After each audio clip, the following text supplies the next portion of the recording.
Okay. Well, then when we lived there, where did Gary and I sleep? Did we sleep with our parents? Because You slept in a baby bed. Gary wasn't there yet. No. Then you guys had the other bedroom. You had a front bedroom, and then actually, I don't know how big it was, but it was kind of 2 bedrooms. Yeah, There were it 2 was a double big beds. long It was a bed. big Yeah, long it was a big room. long room. Long room. Okay.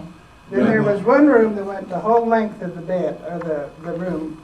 One end was the dining room, and then there was enough for 2 bedrooms in that Well, second. and then when Phyllis and Alec were there with the children and us, and you may have been with Marie at that No. time, I don't know. No, I was there 1 year. There was a mattress in the dining room, I believe, that some slept on. Do you recall that, Merlin? I remember the mattress, I don't know who slept there, I don't even. I So don't when remember we left sleeping. the house and then Phyllis and Alec moved in, or were they there first and then we moved? I can't tell you the order. Phyllis and Alec lived there.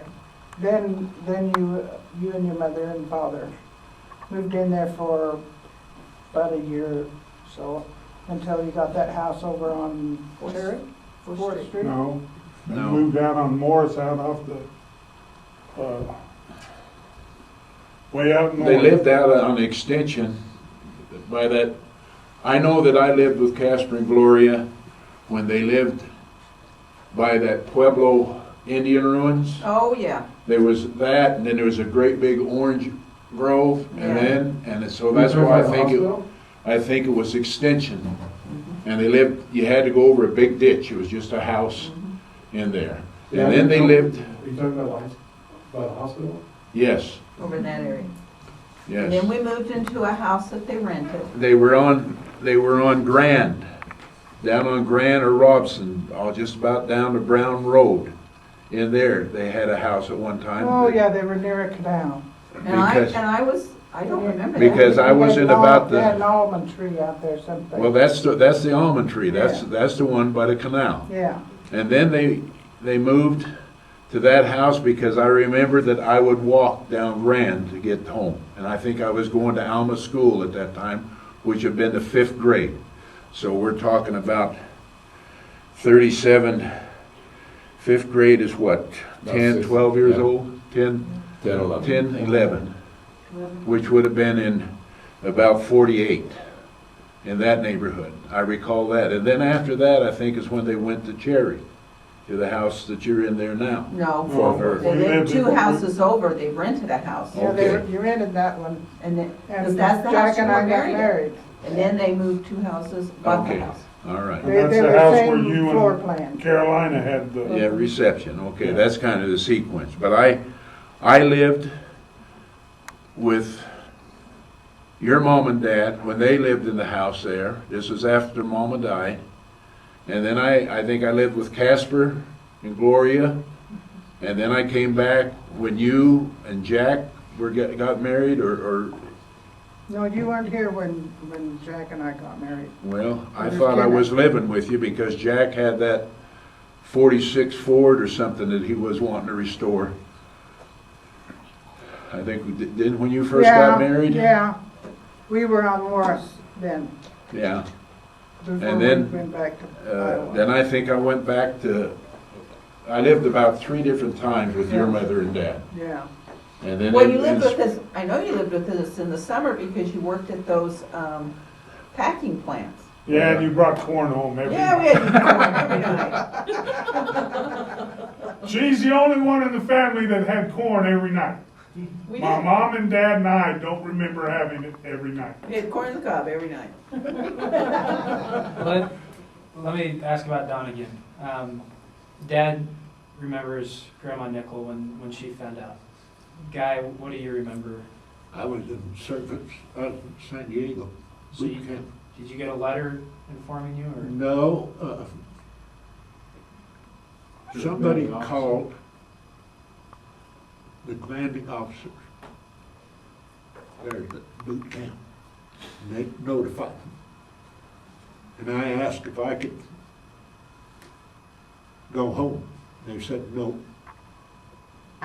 The reply was, let the dead bury the dead. That was all. Joyce? Oh, I was at the house when the telegram came. And I don't know, I guess being as young as I was, I didn't, it took me, say, a day or two to realize what had happened before I broke down. How long have you been out? I mean, being young and him being gone, has he gone over a year? Oh, yeah, he was gone maybe 2 years. 2 years A without year and a coming half home? or something, Well, yeah. he was There was- killed in 45 and the war ended shortly thereafter. Yeah. Grandma Nicoll, Defeated the Germans. And there was an article in the paper, Grandma Nicoll had 3 sons and a son-in-law in the service at the same time. Yeah. So let me ask, I think I know who it was. Who was the last person to see Uncle Don? Was it in Hawaii? And Uncle Claude, Claude and JT and Claude and JT. Do you know the story behind that? Nothing other than JT and Claude. JT got hold of Claude, and then they got together and went out. Well, Don looked up JT. Was that it? I Is think this so. in I think Hawaii? That's it. And Then then they went and looked up Claude. JT said to Don, says, come on, I want to show you, I want you to meet someone. They went and found Don, and then Did you mean to Claude? Claude. And then Uncle Claude, his superior was either there or they ran into him or something or other, and he introduced JT and Don to him.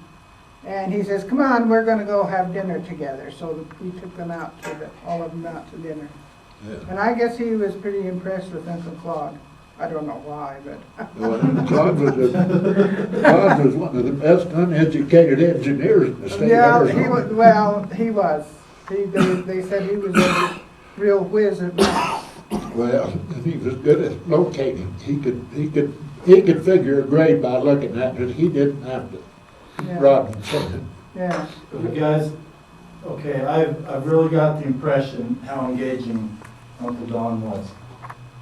How did because I grew up in Mesa and I care about old Mesa, it's concrete jungle now, but how did the community respond to you guys and to the death of Don and your friends in the community?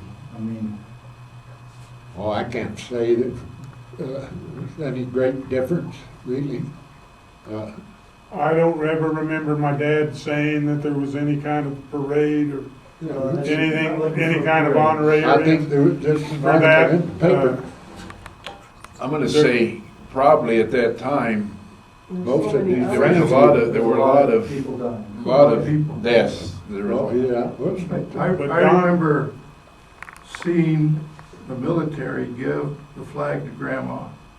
Yeah. We were there at the house, I was there, and I can't remember, it's some towards the front of the house, and there was a window there, and they presented her this folded up flag, but that's all I can remember of it. I didn't know much about Gave it. her a blue, little banner with a gold star on it. Who has that? I believe I don't know. Judy. Judy does? Judy has, again, I might be wrong, I shouldn't be speaking, but Judy has a box that Don built, a chest, Oh, a chest. cedar chest, a yeah. cedar chest, and the last I thought she talked about the flag, and I believe that flag is in the cedar chest.